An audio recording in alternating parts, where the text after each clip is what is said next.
Hi, this is Jürgen Rasmussen speaking. Welcome to the Provocative Hypnosis vlog. This episode may very well be the most important episode I have done so far, with the widest relevance.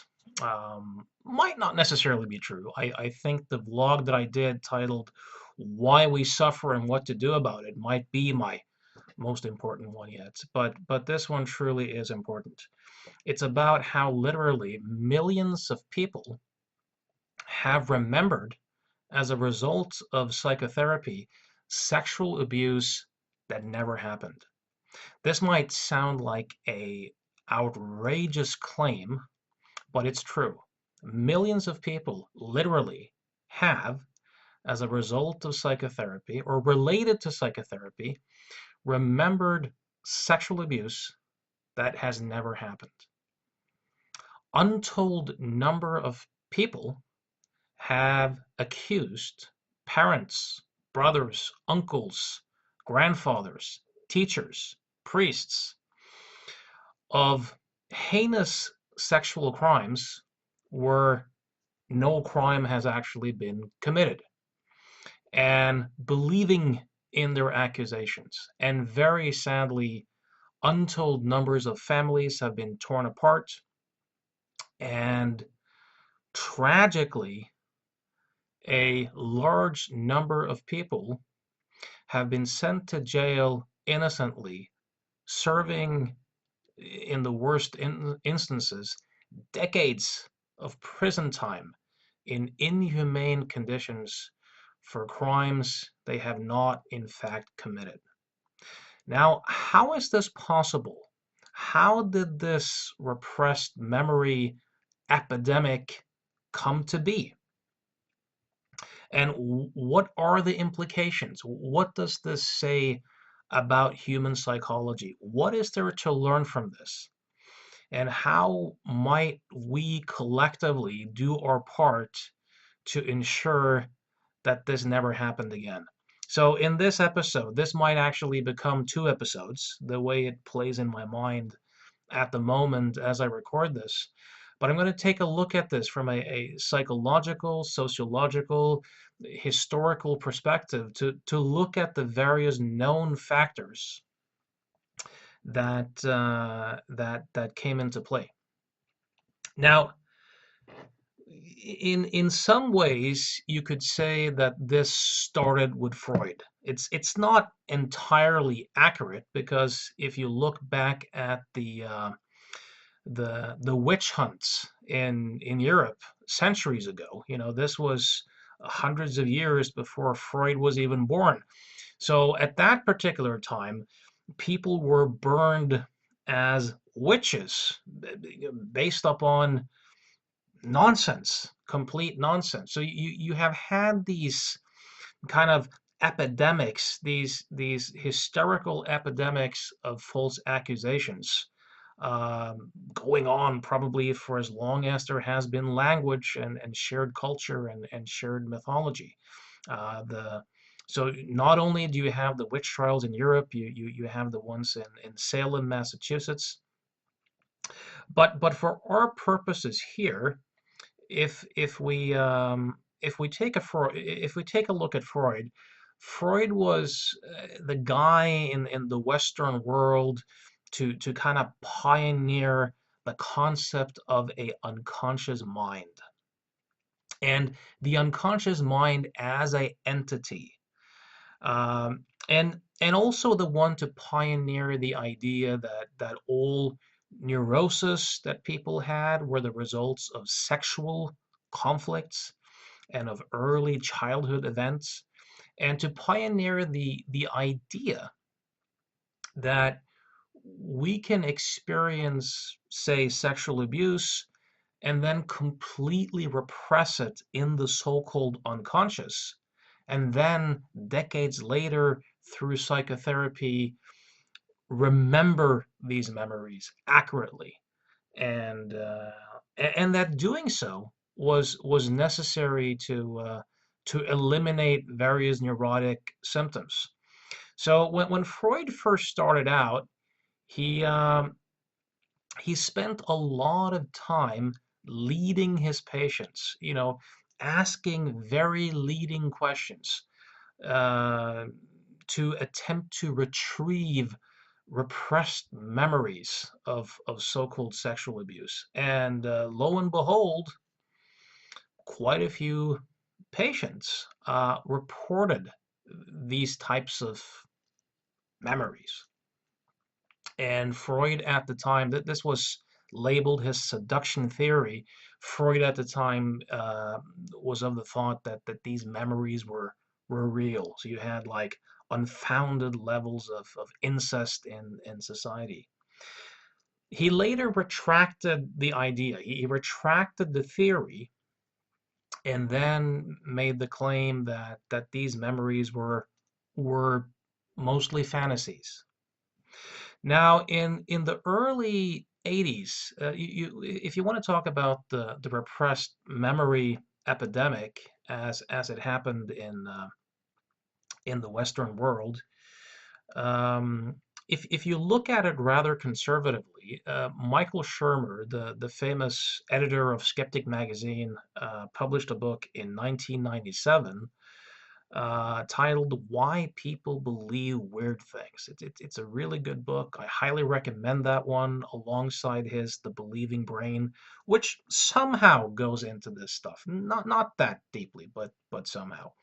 And in 1997, he made the claim in that book that um, both sides of the memory wars, meaning you had the repressed memory camp on the one hand, the people who believed that people could experience heinous sexual abuse, completely repress it, not know about it, and then discover it in therapy. That was the repressed memory group. And then you had the false memory group who were of the opinion that no, these memories were not uh, discovered, they were suggested as a result of the therapy. Anyways, both of these parties claimed that between 1988 and the date of Shermer's book, 1997, that at least 1 million people in the United States alone had recovered through therapy memories of sexual abuse that they were not aware of before the therapy. Now, of course, the Fool's Memory Group correctly, as history has shown, pointed out that no, these people didn't discover sexual abuse. Their therapists suggested it, and people created the memories. Whereas the recovered or repressed memory group thought that these were real occurrences. So that's kind of the conservative estimates. If you look at sources such as, let me find him here, psychology professor Lawrence Patihis,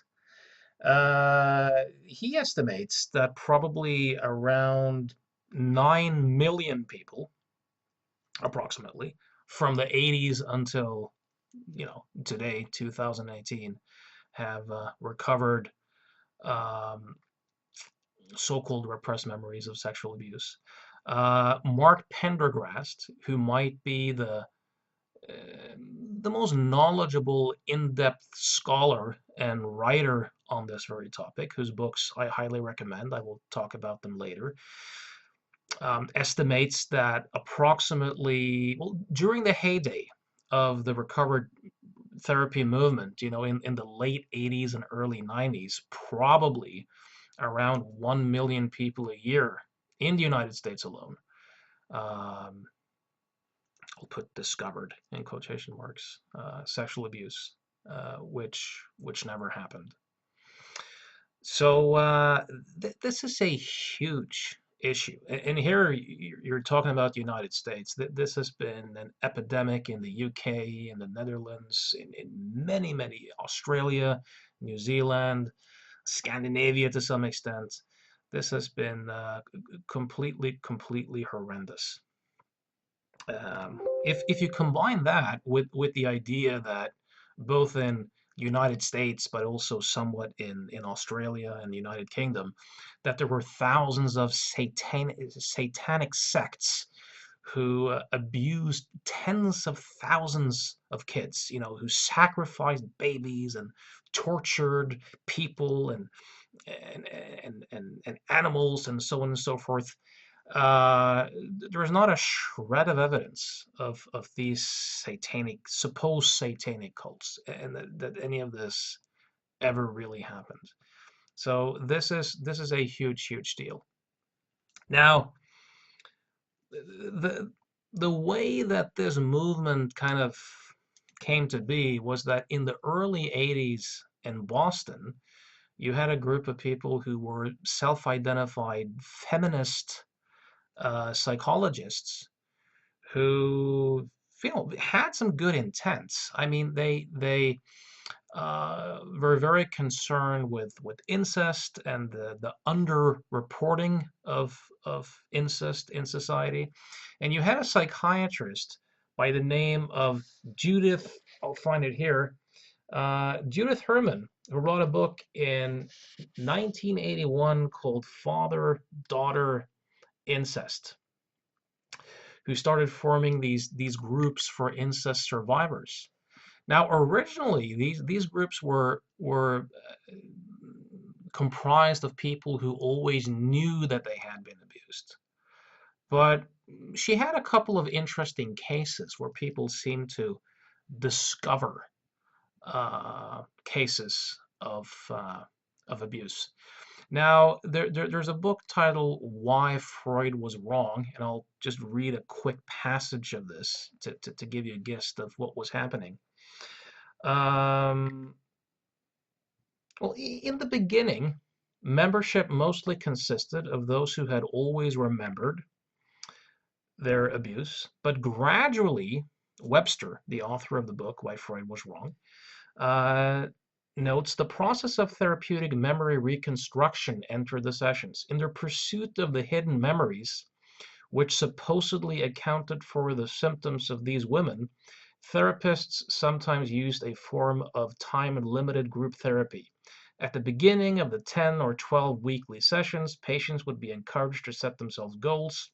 For many patients without memories of incest, the goal was to recover such memories. Some of them actually defined their goal by saying, I just want to be in the group and I feel I belong. After the fifth session, the therapist would remind the group that they had reached the middle of the therapy, with the clear implication that time was running out. As pressure was increased in this way, women with no memories would often begin to see images of sexual abuse involving father or other adults, and these images would then be construed as memories or flashbacks. Um, in 1984, the psychologist Jeffrey Masson wrote a book called The Assault on Truth, where he rejected Freud's claim that sexual abuse memories from childhood were fantasy, and argued that his initial position that the sexual abuse so often recounted by his patients was actual and responsible for adult women's neurosis was the correct one. This book also became very influential. And then the worst book of them all, the most dangerous, influential book perhaps ever written in the field of psychotherapy, is The Courage to Heal by Ellen Bass and Laura Davis, which was released in 1988. It sold at least 1 million copies. This book is probably responsible for this epidemic more than any other single factor. I'll find a couple of things here. Um, let's see. So they would write stuff like, if you think you were abused and your life shows the symptoms, you were. And the way they used statistics was just outrageous. I'll find some supposed numbers here. Bass and Davis and others estimate that as many as one third to one half of all women were sexually abused as children. Of course, this is complete nonsense, but they wrote this, and it's had an enormous impact. Using the conservative percentage, this means that in America alone, 42.9 million women were sexually abused. Since they have to be abused by someone, this means above 42.9 million men are sex offenders. Here I'm citing Michael Shermer's book, Why People Believe Weird Things, bringing us a total of 85.8 million Americans. Additionally, many of these cases allegedly involve mothers who consent and friends and relatives who participate. This would push the figure to over 100 million Americans, about 38% of the entire population involved in sexual abuse. Impossible. Just impossible. Now, thanks to people like Elizabeth Loftus, Paul McHugh, Richard Offshea, the False Memory Syndrome Foundation, other activists, and the efforts of a lawyer slash psychologist by the name of Christopher Barden, who did some very effective work in the courts to essentially kill this movement. The movement reached its heyday by the mid 90s. The tide kind of turned. So why bring this up in 2018? Well, the underlying beliefs are still there. These cases still happen, and it seems as if a kind of a resurgence of this nonsense is happening. So it's very worthwhile to talk about. I'm reminded of a quote by the neuroscientist, philosopher, and meditator Sam Harris, whose work I appreciate. He's often said, especially in relationship to criticizing Islam, that dangerous ideas are way more dangerous than, or bad ideas are way more dangerous and way more prevalent than bad people. Sure, there are some bad people out there. There are some horrible psychopaths that walk around us, but they might be 1 or 2% of the population. It's not that many truly bad, evil people out there with no conscience.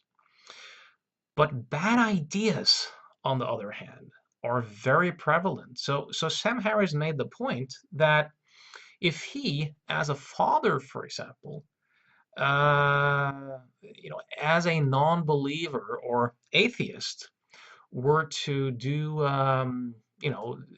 genital mutilation on one of his daughters, he'd have to be a psychopath. He'd have to be a sadistic human being, because there's nothing in his framework, there's nothing in his philosophy, there's nothing in his way of thinking that that makes such an action plausible. But with Islamic beliefs, for example, and certain cultural beliefs, uh, otherwise good people who love their kids and who want the best for them might engage in such horrible practices, and they do, because they think it's the right thing. They think that they're actually obeying the will of God. So bad ideas are way more prevalent and way more dangerous than bad people. Now, if we look at the current tides, there's a 2014 survey by psychology professor Lawrence Lawrence Patihis, which shows that, and these are horrible statistics. 81% of college students actually believe that traumatic memories are often repressed.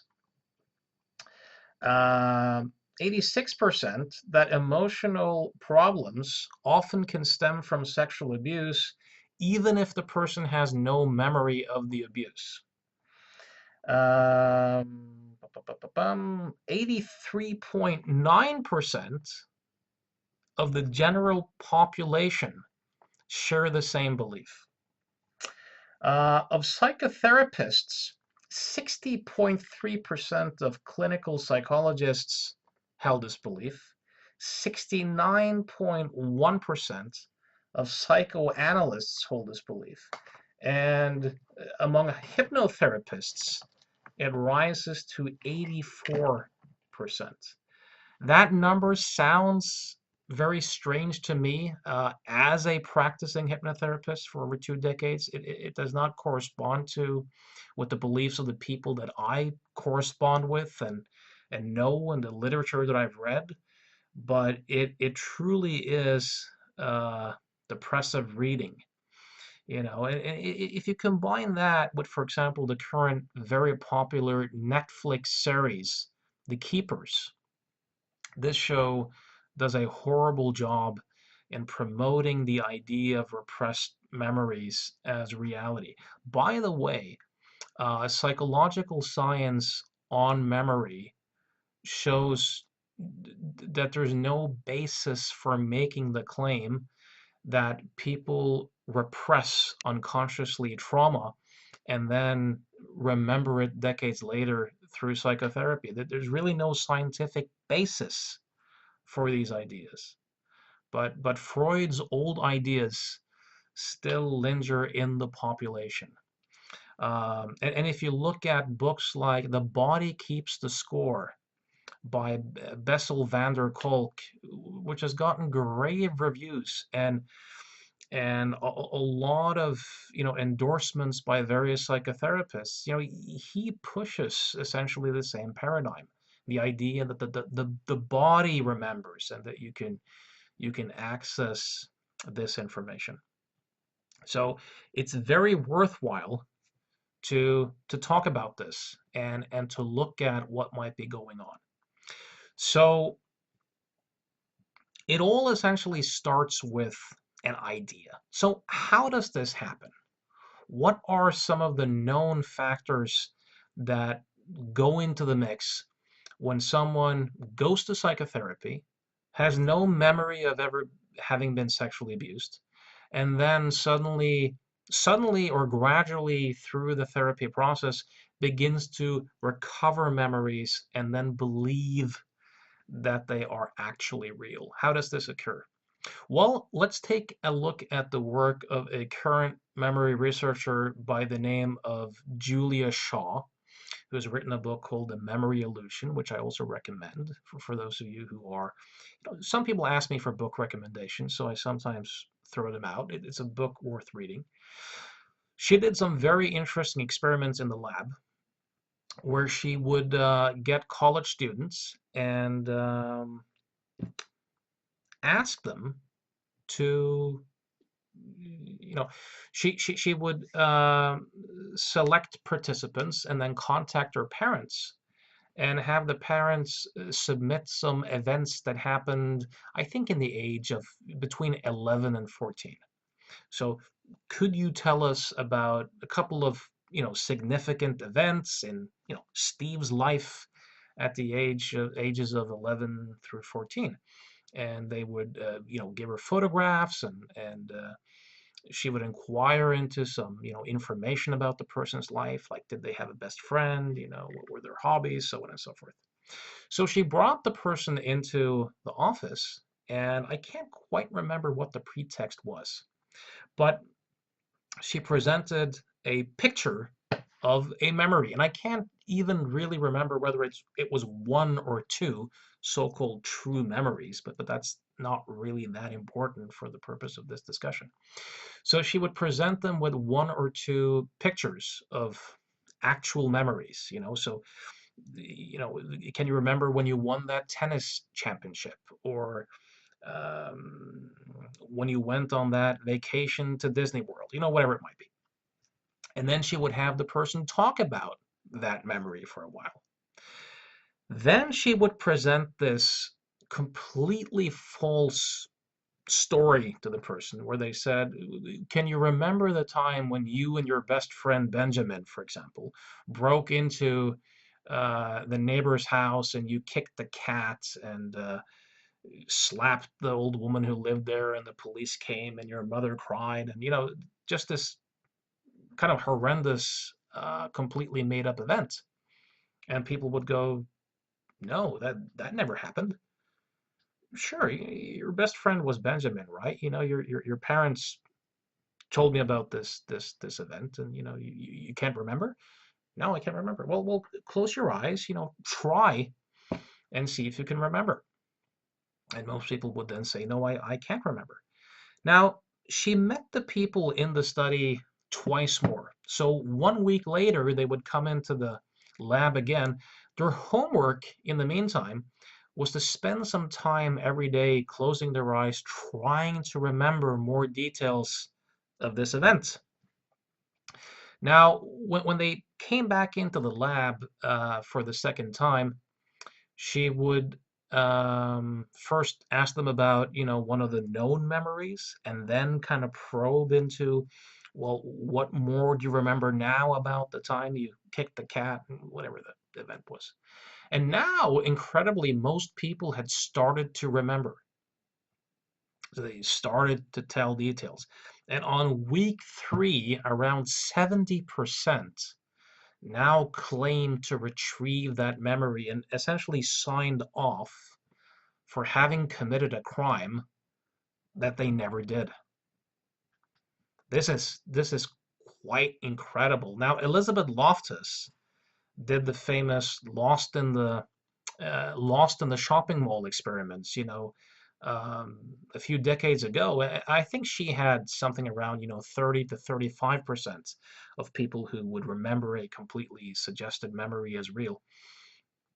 Um, but I'm not sure exactly why the huge difference might have to do with the attractiveness of the researcher. Julia Shaw is a very attractive woman. That might have something to do with it. People wanting to please her, but this is pure speculation on my part. But the point here is that as soon as someone accepts an idea, as soon as someone believes an idea, the mind will then begin to search for evidence of that idea being true. So what happened with many of these recovered or repressed memory therapists was that they had the fixed idea that certain symptoms that patients would come in with meant abuse. So if people said they struggled with low self-esteem or intimacy issues or sexual issues or depression or anxiety or panic attacks or obsessions or what's called anorexia or bulimia, these therapists had a conviction that this very often equaled sexual abuse. And then they would ask these patients, have you been sexually abused? And that they would tell them that, most of the people who have these symptoms have been sexually abused. Now, when the patients then said, no, I haven't, the therapist would then introduce the idea of repressed memories, that if we experience stuff that's so tragic and so traumatic, we might dissociate, we might split off, we might unconsciously repress the memories as a survival tool, just to be able to function. But but that these memories are still kind of seeping into consciousness, poisoning our lives, and to heal this neurosis or this obsession or this troubled relationship with intimacy or food, whatever it is, it's necessary to remember and to heal and to be able to so as and here you had licensed psychologists and licensed psychiatrists who presented this as if it was scientific facts with conviction, using their authority, um, with people who were often unsecure and looking for answers. So as soon as people bought into that, then the magic started to work. And most of these therapists probably meant well and claimed that they were not, in fact, leading their clients. But the typical exercises were things like, listen to other people who have recovered memories of abuse, being told to just journal, just write, just trust your intuition, just imagine what might have happened, guided imagery sessions, sometimes the use of drugs, body work under the idea that the body kind of remembers, sometimes hypnosis, and then very often leading questions. As you, for example, a question might be, well, now that you remember your father hugging you, can you feel that he's touching you in an inappropriate way? This is leading. A person who's vulnerable and who has bought into that belief might very well now imagine that and then have that become real. Or, oh yeah, the person who's touching you is a child. Well, could it be a small adult? And then, the ball kind of starts running. So this is a very typical thing. Now, of course, people might discover this type of stuff, even if the client or the therapist isn't very leading. If through media articles, through books, through movies, through just osmosis in the culture, if people buy into the idea that certain symptoms mean uh, sexual abuse, and of course, the science here also really shows no correlations. There's nothing to this. But if people buy into that, their mind might begin to create memories on their own. And this is also why it's so, I very much prefer to work with the structure of people's thinking and also the nature of thought, helping people discover that they actually are thinking versus working so much with the content or the history. Because even if you're really clean in your language, it's important to know the expectations and the worldview and the beliefs of the client coming into the work. Because they might then begin to retrieve memories, even if you're not asking for it, just because they think that that's what they're kind of supposed to do. So, even if we look at people's, if you look at regression work, and there are very safe ways of doing what's called regression work, but it's of course not even regression. That's a complete misnomer. But if you look at, for those of you who have studied the work of Steve Parkhill of Answer Cancer fame, who I don't know his actual results. I don't know if he was able to, or to what extent he was able to produce the results that he claimed to be able to produce. I have to say I am an agnostic in terms of that. I don't know. But he would make the claim, for example, he would present people with the idea that a disease like cancer is a self-mutilation program in the unconscious mind, starting very early in life, and then kind of subsequent events in life kind of then activate the idea, and then the disease process kind of starts. This was an idea that he would present to his clients before the work started. And then guess what happened? When he did his regressions, which were kind of non-leading, you know, you have a feeling inside that has everything to do with you developing this disease, blah, blah, blah, blah, blah, blah, blah. Activate some emotion, regress them back in time. Well, he would claim that the most common root cause, of course, there is no root cause of anything, but the most common root cause event that appeared was parents talking about abortion. Now, the memory research shows very clearly that the brain is not developed enough to store memories in that way at that age. We're usually 2.5 to 3 to 4 before we start to be able to kind of retrieve memories of events which are still reconstructive. It's not like a tape recorder, you know. But if you sell people the idea that something must have happened in early childhood and you develop a horrendous disease, well, it's no big surprise that the mind might then construct something like parents talking about abortion as kind of the root or seed of, I'm not worth life, or people would be better off if I wasn't here. Now, is this theory accurate? In all likelihood, no. Might he have gotten some placebo effects out of it? Yeah. So this is an idea, this is an example of how you might believe that you're not leading your clients at all, but you really are. Now, the fact that someone discovers something is usually, more often than not, people acting upon suggestion. That's been my experience. John Grinder has some of my favorite examples of this, where he talks about observing Virginia Satir, the famous family therapist, where you know, a father would be sitting there with his family, and Virginia would pace him, and say, "Well, you're angry and you don't feel appreciated," and she would essentially mirror back what the guy had said, and then she would suddenly look at him and say, "And now that you've expressed the anger, would you be willing to talk about the deep hurt behind that anger?"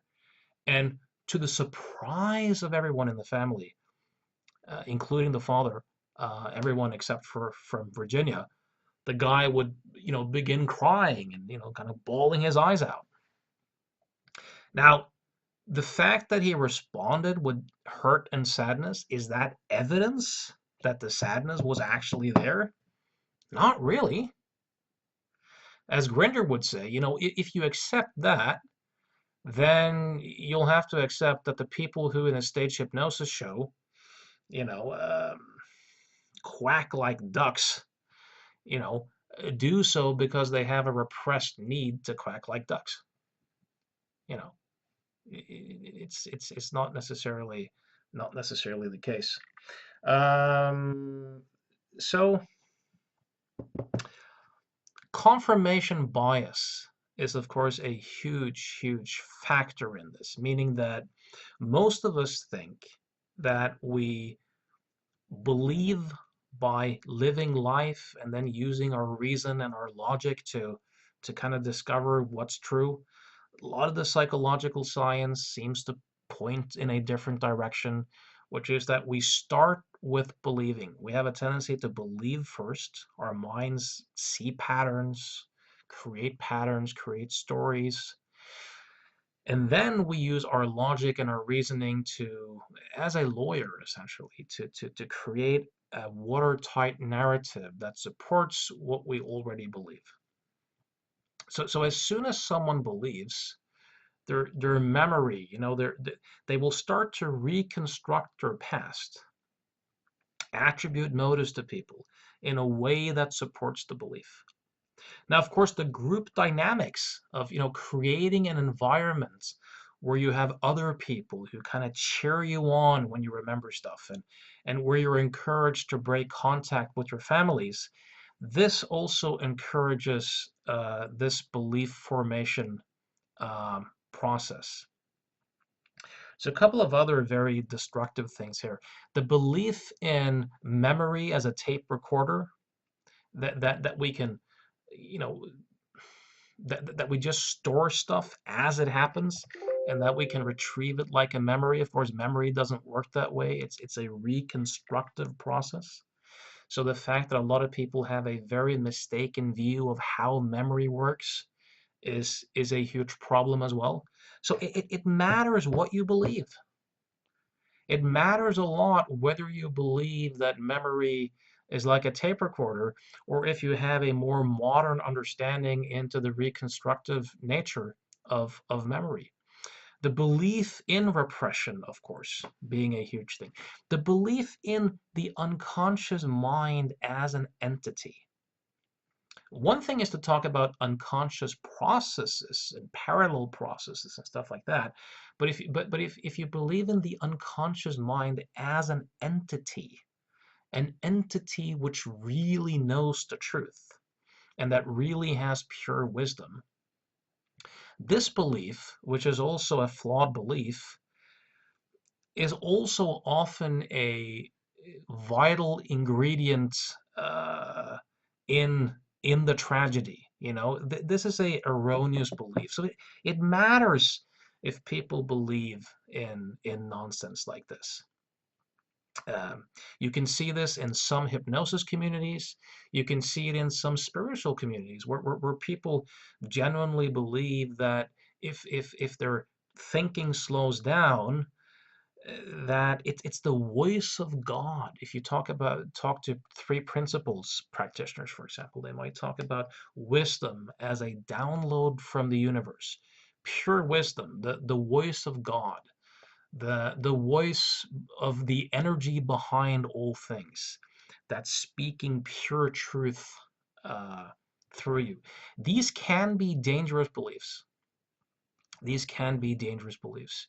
You can be pretty sure that, for example, some of the suicide bombers, some of the terrorists have a profound peace right before they commit their heinous acts, knowing with every cell of their body that they're doing God's will, that the next time they open their eyes, they will be in paradise, for example. So it's time for many therapists and hypnotherapists to challenge these types of beliefs.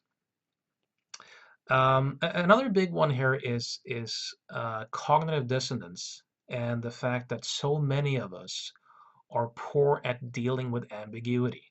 Now imagine this. Imagine that you're a woman in your late 20s or early 30s. Of course, this happens to men too, but mostly women.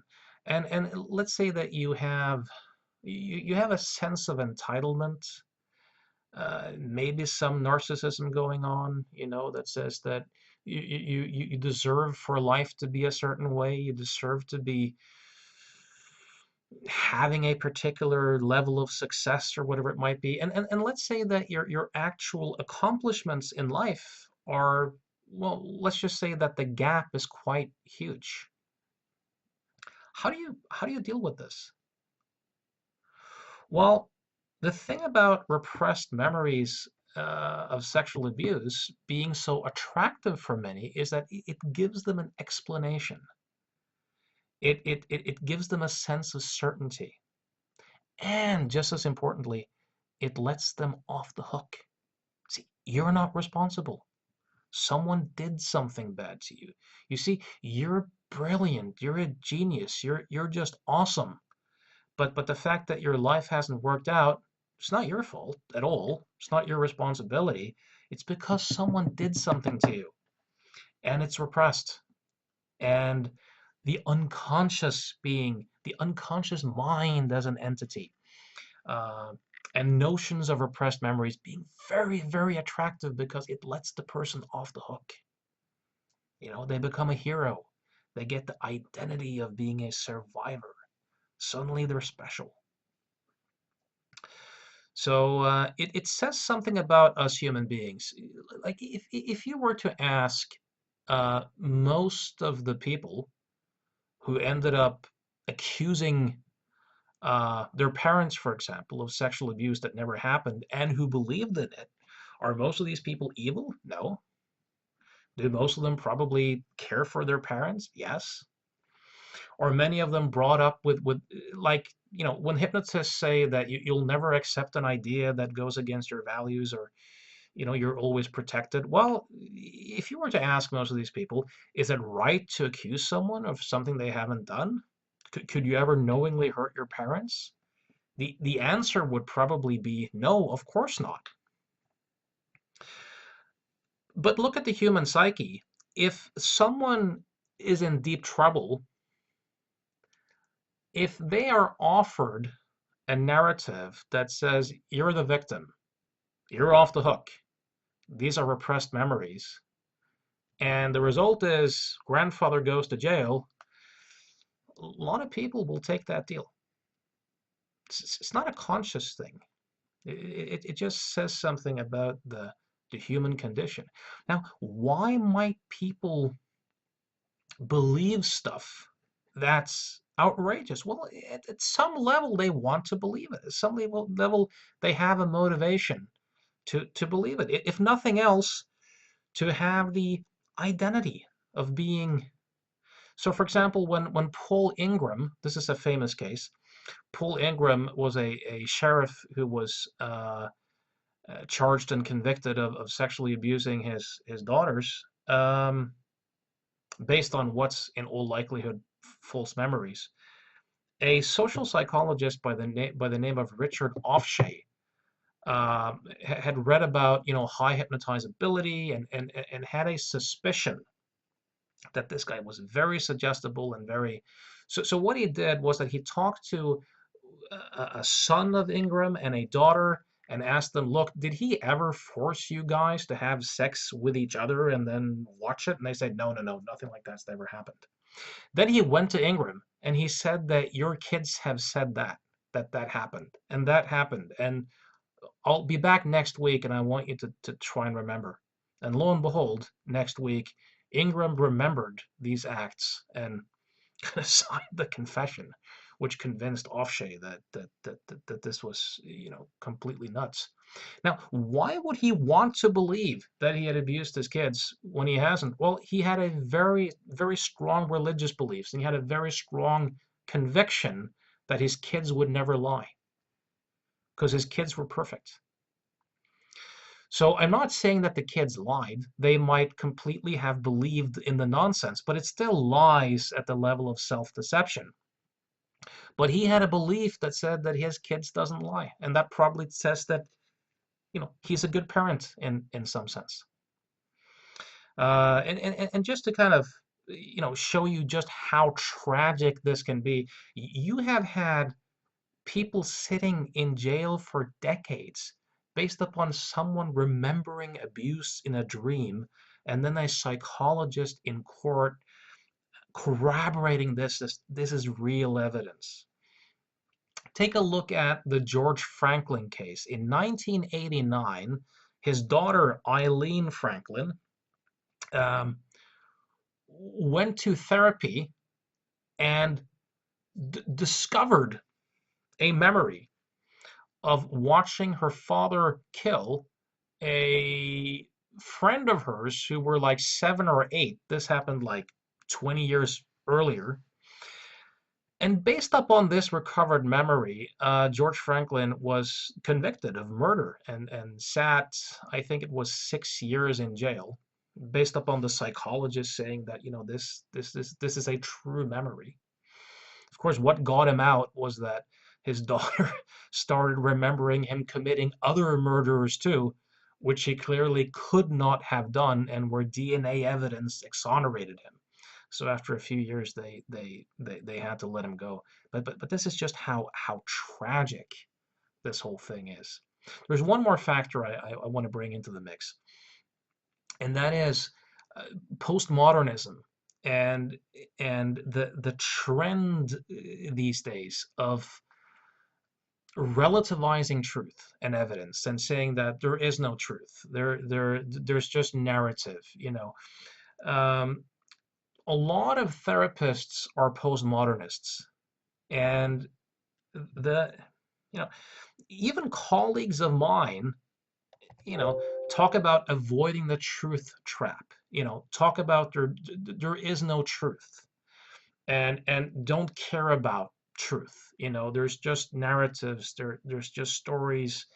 uh, they might promote the idea, well, it doesn't matter whether certain things happened or not. It's the client's truth. You see, if you give up all ideas of objectivity and truth and evidence, and you say there's no truth, well, now narcissism And feelings become the most important thing. You know, what's true is whatever I say is true, whatever I want to be true, whatever I feel is true.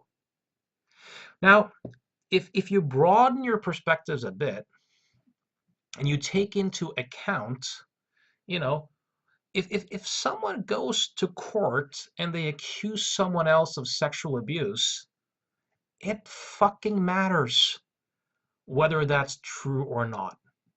You, you can't stand up there and say, well, it's her truth. You have cases where people have been proven to be virgins as a result of, medical testing, where it's clearly, you know, clearly that the accused person hasn't done anything. And therapists have said, well, it's her truth that it happened. No, in cases like this, objective truth, did it actually happen, has to has to mean more, has to be way more important. So, and the idea that we all just create our own realities and that we're the source of everything we experience, well, this also falls apart. People who say that all hypnosis is exclusively self-hypnosis. Well, if you as a therapist create a context, offer suggestions, and as a result, not as a result, but as part of that process, the client recovers memories of abuse that never happened, you're part of that. It's an enormous self-deception to then turn around and say, well, I had nothing to do with it. All hypnosis is just self-hypnosis. And by the way, there's no truth at all. This just doesn't fly. So we in the therapy world and the hypnosis world have to move from a deconstructive postmodernism to a reconstructive one. We have to be willing to talk about truth and evidence again, but to do so in a way that acknowledges the power of context and that also includes the relativity and the subjectivism that is at play. So before I log off, some quick book recommendations. Um, this one, Memory Warp. See here, Memory Warp by Mark Pendergrast. Awesome book. Best book on the topic. Yeah, he endorses the idea of mental illness and pushes drugs as a solution a little bit, and his views on hypnosis are somewhat, one-dimensional, but his work here on repressed memories is just awesome.